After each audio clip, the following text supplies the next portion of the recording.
너는 악인의 형통함을 부러워하지 말며 그와 함께 있으려고 하지도 말지어다. 그들의 마음은 강포를 품고 그들의 입술은 재앙을 말함이니라. 집은 지혜로 말미암아 건축되고 명철로 말미암아 견고하게 되며 또 방들은 지식으로 말미암아 각종 귀하고 아름다운 보배로 채우게 되느니라. 지혜 있는 자는 강하고 지식 있는 자는 힘을 다하나니 너는 전략으로 싸우라. 승리는 지략이 많음에 있느니라. 지혜는 너무 높아서 미련한 자가 미치지 못할 것이므로 그는 성문에서 입을 열지 못하느니라. 악행하기를 꾀하는 자를 일컬어 사악한 자라 하느니라. 미련한 자의 생각은 죄요 거만한 자는 사람에게 미움을 받느니라. 내가 만일 환난 날에 낙당하면 내 힘이 미약함을 보임이니라. 너는 사망으로 끌려가는 자를 건져주며 살육을 당하게 된 자를 구원하지 아니하려고 하지 말라. 내가 말하기를 나는 그것을 알지 못하였노라 할지라도 마음을 저울질 하시는 이가 어찌 통찰하지 못하시겠으며 내 영혼을 지키시는 이가 어찌 알지 못하시겠느냐. 그가 각 사람의 행위대로 보응하시리라. 내 아들아 꿀을 먹으라. 이것이 좋으니라. 송이꿀을 먹으라. 이것이 내 입에 다니라. 지혜가 내 영혼에게 이와 같은 줄을 알라. 이것을 얻으면 정령이 네 장래가 있겠고 내 소망이 끊어지지 아니하리라. 악한 자여 의인의 집을 엿보지 말며 그가 쉬는 처소를 헐지 말지니라. 대저 의인은 7번 넘어질지라도 다시 일어나려니와 악인은 재앙으로 말미암아 엎드러지느니라. 내 원수가 넘어질 때 즐거워하지 말며 그가 엎드러질 때 마음에 기뻐하지 말라. 여호와께서 이것을 보시고 기뻐하지 아니하사 그의 진노를 그에게서 옮기실까 두려우니라. 너는 행악자들로 말미암아 분을 품지 말며 악인의 형통함을 부러워하지 말라. 대저 행악자는 장래가 없겠고 악인의 등불은 꺼지리라. 내 아들아 여호와와 왕을 경외하고 반역자와 더불어 사귀지 말라. 대저 그들의 재앙은 속히 임하리니 그 둘의 멸망을 누가 알랴. 이것도 지혜로운 자들의 말씀이라. 재판할 때 낯을 보아주는 것이 옳지 못하니라. 악인에게 내가 옳다 하는 자는 백성에게 저주를 받을 것이요 국민에게 미움을 받으려니와 오직 그를 견책하는 자는 기쁨을 얻을 것이요 또 좋은 복을 받으리라. 적당한 말로 대답함은 입맞춤과 같으니라. 내 일을 밖에서 다스리며 너를 위하여 밭에서 준비하고 그 후에 내 집을 세울지니라. 너는 까닭 없이 내 옷을 쳐서 증인이 되지 말며 내 입술로 속이지 말지니라. 너는 그가 내게 행함 같이 나도 그에게 행하여 그가 행한 대로 그 사람에게 갚겠다 말하지 말지니라. 내가 게으른 자의 밭과 지혜 없는 자의 포도원을 지나며 본즉 가시덤불이 그 전부에 퍼졌으며 그 지면이 거친 풀로 덮였고 돌담이 무너져 있기로 내가 보고 생각이 깊었고 내가 보고 훈계를 받았노라. 내가 좀 더 자자 좀 더 졸자 손을 모으고 좀 더 눕자 하니 내 빈궁이 강도같이 오며 내 곰핍이 군사같이 이르리라. 아멘. 먼저 광고하겠습니다. 우리 이교구 효자 6구역 최태경 안수집사 장인 되시는 박상기님이 어제 84세를 일구러 돌아가셔서 위로 예배가 오늘 오전 11시에 대한장시장에 있습니다. 교회에서 오늘 오전 10시 40분에 출발합니다. 성도님들의 많은 위로가 있으시기를 바라겠습니다. 오늘 말씀 속에서 우리는 몇 가지를 살펴보기를 원합니다. 특별히 악한 자들이 형통한 것에 대해서 잠언 기자는 우리에게 그들을 부러워하지도 말라 이렇게 이야기하죠. 또 그들로 말미암아 분을 품지 말라 이렇게 합니다. 우리는 다른 사람들이 잘 되는 것들에 대해서 당연히 부러움을 삽니다. 그래서 때로는 시기를 당하고 또 미움을 당하죠. 그런데 특별히 악한 사람들이 형통하면 아마 모든 사람들이 다 좀 분노를 품을 거예요. 어떻게 저렇게 불법을 행하여서 잘 되는가, 불의를 행하고도 그렇게 잘 사는가, 그 자들이 다 형통하고 뭐 하는 것들이 잘 달리는가. 그래서 당연히 그들로 말미암아서 분을 내는 사람이 있습니다. 또 한편으로는 나도 저렇게 형통한 삶을 살아야 되겠다. 그래서 그들과 함께 하는 그런 모습들도 있습니다. 그래서 24장 1절에 악인의 형통함을 부러워하지 말라. 그들과 함께, 그와 함께 있으려고 하지 말라. 이렇게 합니다. 또 19절에도 해악자들로 말미암아 분을 품지 말며 악인의 형통함을 부러워하지 말라. 그 모습이 그 당시에는 참 좋아 보인다 할지라도 실상 그들은 마음에는 강포를 품었고 그들의 입술은 재앙을 말한다는 것이죠. 그리고 그들의 장래가 없고 결국은 악인의 등불은 꺼진다. 결국 하나님께서 그 악한 자들에 대해서 합당한 보응을 하신다는 겁니다. 보통 재앙이라든지 이런 것들은 하나님께로부터 오는 것이죠. 그들을 멸망시키는 것입니다. 또 등불이 꺼진다는 것은 실제적으로 그들의 자손들이 다 어려움을 겪고 사라진다는 것이죠. 옛날 고대 시대에서 후손이 없다는 것은 가장 큰 어떻게 보면은 저주죠. 후손이 없다. 요즘은 자녀들을 안 낳으려고 하는데 그 당시에는 자녀들이 적으면 그게 가장 큰 어려움이었죠. 그런 것처럼 이 악인들에 대해서 우리가 어떻게 바라볼 것인가 성경은 우리에게 이렇게 교훈하고 있습니다. 결국은 무엇입니까? 우리는 형통함 때문에 그들에 대해서 분을 품기도 하고 그들을 향하여서 부러워한다는 것이죠. 하지만 그 모든 형통함이 그 악인들에겐 도리어 재앙이라는 사실을 깨달으면 우리가 그들을 향하여서 부러워할 필요도 없고 또 분을 낼 필요 없다는 것이죠. 3절에 보면 이 지혜가 어떤 일을 하는가. 그리고 5절 보면 또 지혜가 어떤 일을 하는가 이렇게 이야기를 합니다. 집을 건축하는 것과 또 전쟁에서 승리하는 것에 이 지혜에 대해서 이야기를 합니다. 집을 잘 세울 수도 있고 또 잘못 세울 수도 있잖아요. 그 다음에 전쟁에 승리할 수도 있고 전쟁에 패할 수도 있습니다. 그런데 지혜가 바로 집을 바로 세우고 또 전쟁에서 승리하는데 놀라운 역할을 감당한다는 것이죠. 지혜가 얼마나 중요한 것인가. 우리가 인생을 살아갈 때 어떤 사람은 참 어리석게 사는 사람이 있습니다. 뻔히 보면 그 길을 가면 안 되는데 그렇게 가시는 분들이 있어요. 그리고 나라를 이렇게 다스릴 때도 마찬가지죠. 모든 삶에 있어서 이거는 가정뿐만 아니라 나라도 마찬가지입니다. 바로 지혜가 얼마나 중요한가. 그리고 이 지혜가 얼마나 좋은 것인가에 대해서 바로 13절과 14절에 이렇게 합니다. 내 아들아 꿀을 먹으라. 이것이 좋으니 송이꿀을 먹으라. 이것이 내 입에 다니라. 지혜가 내 영혼에게 이와 같은 줄을 알라.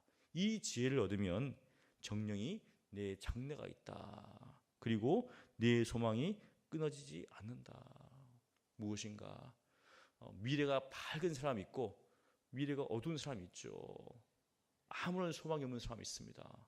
그런 사람들은 어리석고 미련한 사람들이 있죠. 반면에 지혜를 얻은 사람은 그 미래가 밝다는 겁니다. 결국은 지혜가 얼마나 중요한가. 그래서 모든 지혜와 지식의 근본 되시는 하나님을 경외하는 것이 바로 우리의 지혜의 첩경이죠. 그래서 여러분들은 참으로 지혜로우신 분입니다. 왜냐하면 미래가 있잖아요. 장래가 있습니다. 우리 예수 믿는 사람들은 마지막을 알기 때문에 마지막 하나님의 심판과 또 하나님께서 주시는 놀라운 영원한 생명 그것을 알기 때문에 이 새벽에 남들 다 잠들어 있을 때 이 자리에 와서 하나님의 뜻대로 살기를 원한다는 것이죠. 만일 그렇지 않으면은 세상 사람들처럼 그냥 내 호요호식하며 살아가는 것이죠. 그래서 우리가 더욱더 주님을 닮아가고 주님을 알고 하나님의 뜻을 아는 일에 열심히 내는 이유가 여기에 있습니다. 우리 7절 보면 이런 말씀이 있습니다. 지혜는 너무 높아서 미련한 자가 미치지 못할 것이므로 그는 성문에서 입을 열지 못하니라. 지혜가 너무 높으니까 미련한 자가 미치지 못한다. 그러니까 야, 이거 다 모든 사람에게 높은가? 그게 아니라 미련한 자에게만 지혜가 높습니다. 미련한 자에게만. 미칠 수가 없는 거예요. 모든 사람들이 아니라. 만일 그렇다면 모든 사람들에게 다 지혜가 높으면 어떻게 다 올라가겠어요? 그 지혜를. 그게 아니라 미련한 자에게만 이 지혜가 높습니다. 도설할 수가 없는 것이죠. 결국은 그는 성문에서, 이 당시의 성문은 공적인 장소입니다. 그러니까 공적인 장소에서 입을 열 수가 없죠. 지혜가 없으니까. 또 그러한 미련한 자들이 입을 열게 되면 다툼이 생기죠. 그러니까 입을 열도 않아야 됩니다. 그리고 8절에 보니까 악행하기를 꾀하는 자를 일컬어 사악한 자라. 너무나 당연스러운 것이죠. 악한 일을 꾀하는 사람들은 결국은 사특한 자, 사악한 자로 이렇게 판명이 납니다. 그리고 9절에 보니까 미련한 자의 생각은 죄요 거만한 자라는 사람에게 미움을 받느니라. 미련한 자와 거만한 자, 어떻게 보면은 동일하게 이야기하죠. 사실 이제 우리가 원어로 하면 미련한 생각은 죄라는 겁니다. 이렇게 미련한 자라고 했지만 원래는 미련한 생각은 죄다. 그렇게 생각하는 사람은 어떻습니까? 거만하게 된다는 거예요. 그러니까 결국은 사람들에게 미움을 받는다. 그래서 이 미련한 자, 우리가 그냥 참 미련하다 이렇게 하지만 성경에서 미련한 자는 멸망을 당할 자입니다. 그러니까 누구한테 미련하다 하면 안 되는 거예요. 우리가 생각하는 미련하는 거하고 성경이 말하는 미련하는 좀 다르죠. 그리고 10절에 내가 만일 환난 날에 낙담하며, 환난이 일어났을 때 낙심한다. 아무런 행동을 취할 수 없는 거예요.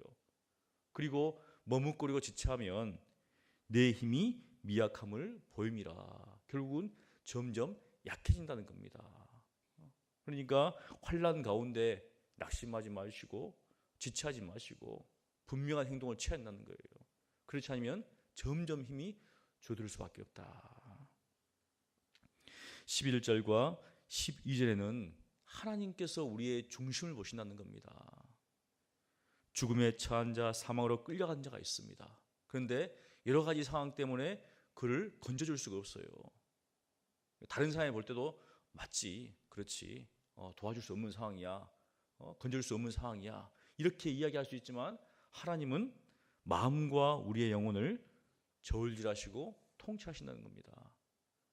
사람들은 다 인정할 수도 있습니다. 그렇지, 자기도 그렇게 하고. 하지만 하나님은 우리의 중심을 보시기 때문에 하나님께서 그 사람의 행위대로 보응하신다는 것이죠. 그래서 사람들은 속일 수 있지만 하나님을 속일 수가 없어요. 무엇인가? 우리가 하나님 앞에 어떻게 살아갈 것인가. 그리고 15절에 보면 악한 자가 의인의 집을 엿봅니다. 그래서 그 초소를 이렇게 결국 무엇입니까? 넘어뜨리려 한다는 거예요. 멸망시키려 한다는 겁니다. 그런데 놀랍게도 16절 우리 함께 읽습니다. 대저 의인은 7번 넘어질지라도 다시 일어나려니와 악인은 재앙으로 말미암아 엎드러지느니라. 이게 중요한 게 있습니다. 우리가 15절과 16절이죠.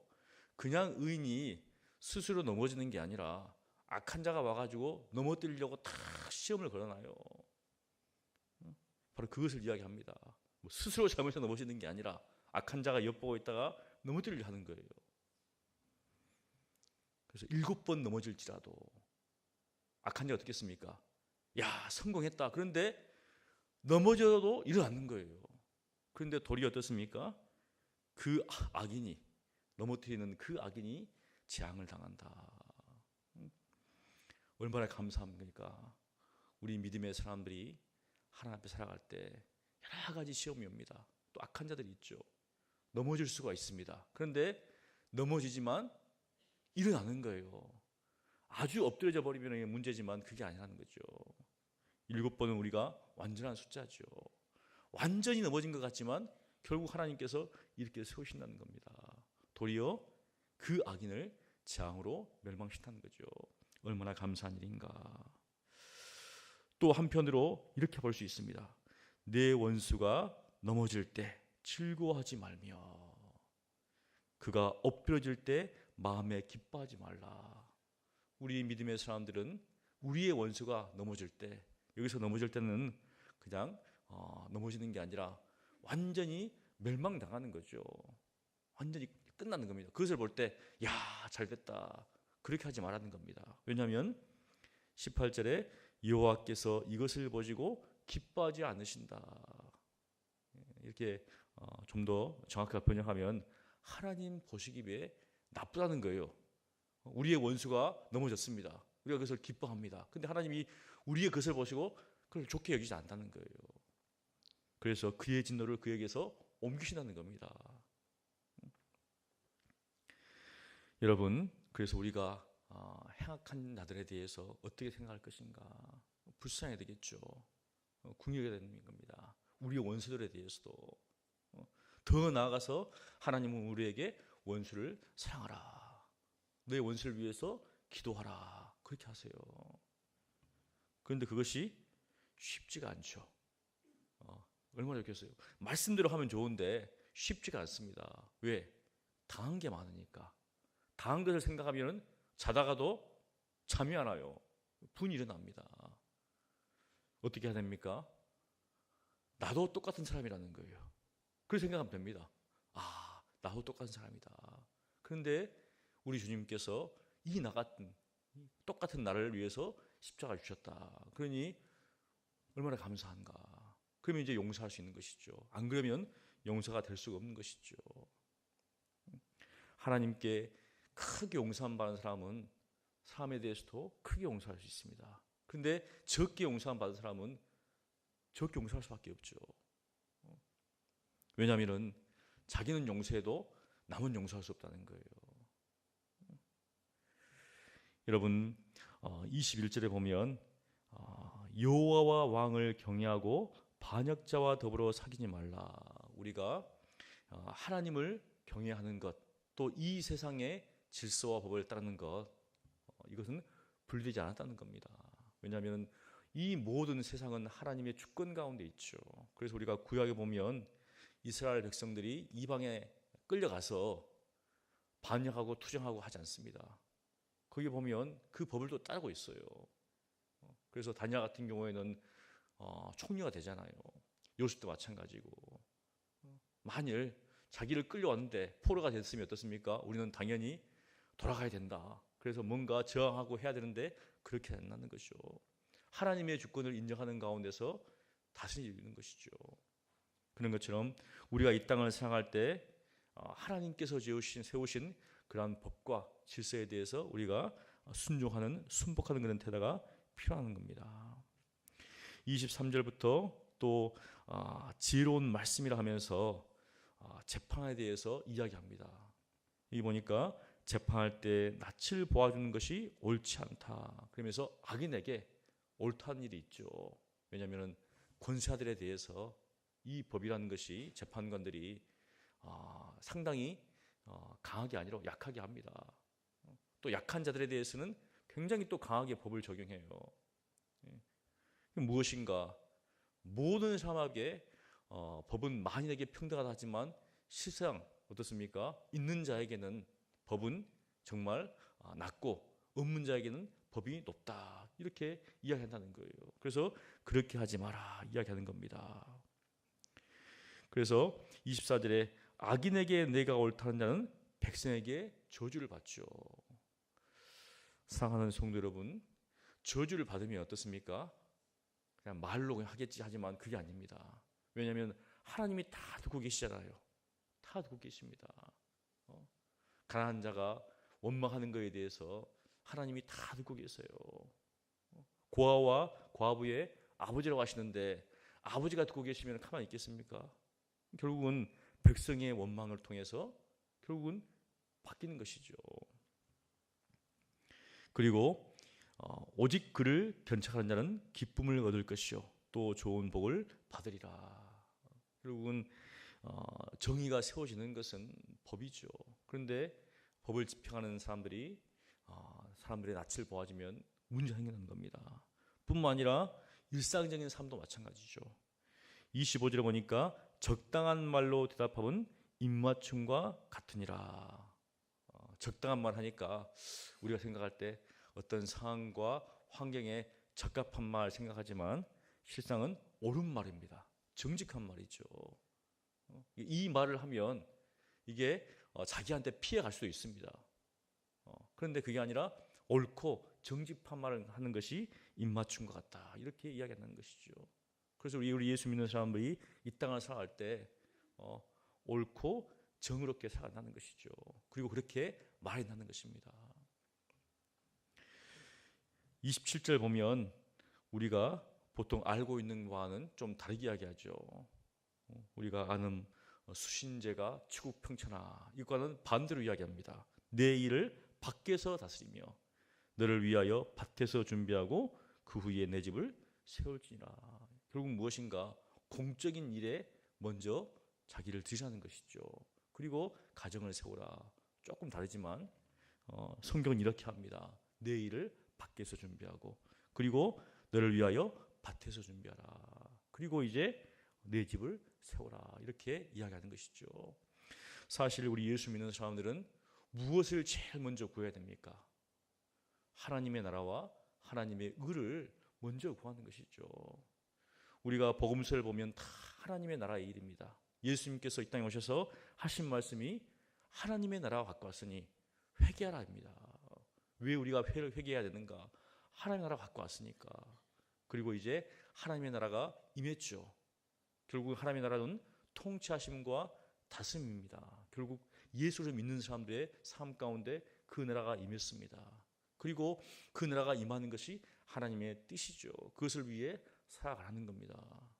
우리는 보이는 그 하나님의 나라를 기다리며 보이지 않는 그 하나님의 나라가 우리 가운데 이 땅 가운데 임하기를 바라며 산다는 것이죠. 그렇기 때문에 우리가 무엇을 먼저 취할 것인가, 무엇을 먼저 추구할 것인가, 바로 개인적인 어떤 사사로운 일이 아니라 바로 하나님의 그 나라를 위해서 달려가는 것이죠. 우리가 성경 보면 수많은 믿음의 사람들이 그렇게 자기를 부인하고 자기를 포기하고 살았던 이유가 그것입니다. 하나님께서 우리에게 주실 그 영원한 나라를 바라보면서 이 땅을 살았다는 것이죠. 28절에 보면 너는 까닭 없이 내 이웃을 쳐서 증인되지 말며 내 입술로 속이지 말지니라. 여기 보면 원래 원어에는 음문하다고 나옵니다. 이웃을 쳐서 하니까 이웃을 친다고 하니까 당연히 어떻습니까?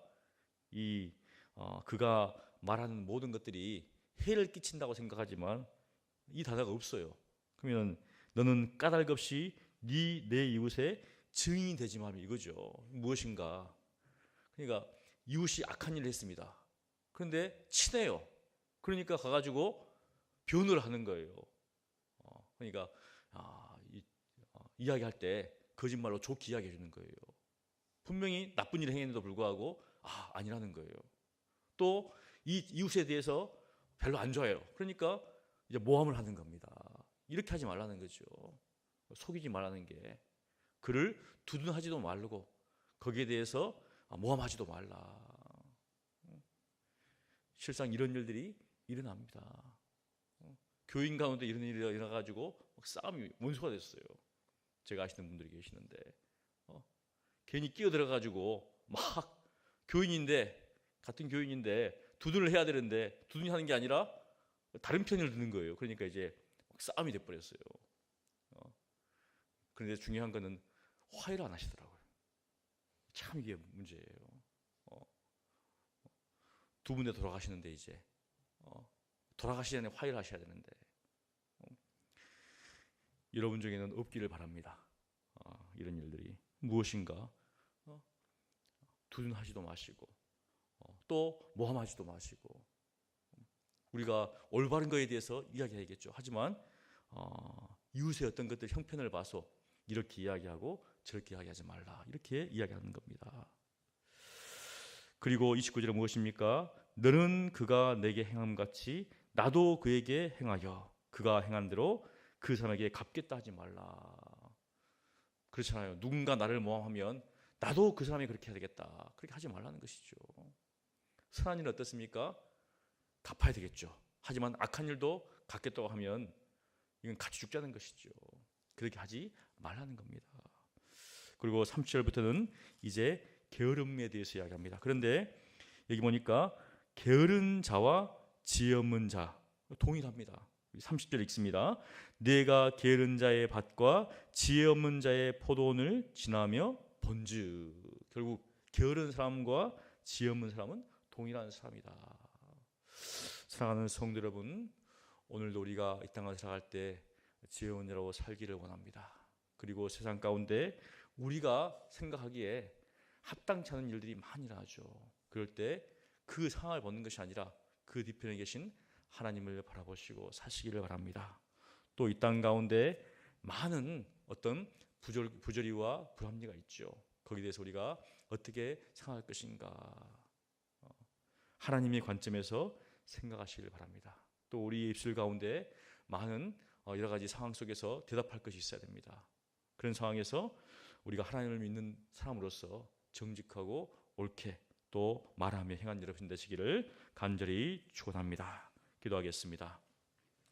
거룩하신 하나님 감사합니다. 오늘도 말씀을 통하여서 우리가 이 땅 가운데 어떻게 살아야 될지 보게 하시니 감사합니다. 너무너무 부족하고 연약하여서 하나님 보시기에 합당치 못하게 살 때가 많습니다. 그럼에도 불구하고 하나님을 의지하여서 예수 그리스도를 의지하여서 바로 살기를 원하오니 주여 우리에게 은혜를 허락하여 주시옵소서. 하나님 우리 가운데 어려움 당하는 우리 지체들이 있습니다. 하나님께서 위로하시고 찾아가 주셔서 그러한 모든 어려움들 속에서 참 승리하며 또 회복된 역사가 일어날 수 있도록 은혜를 베풀어 주시옵소서. 감사하고 예수님 이름으로 기도합니다. 아멘.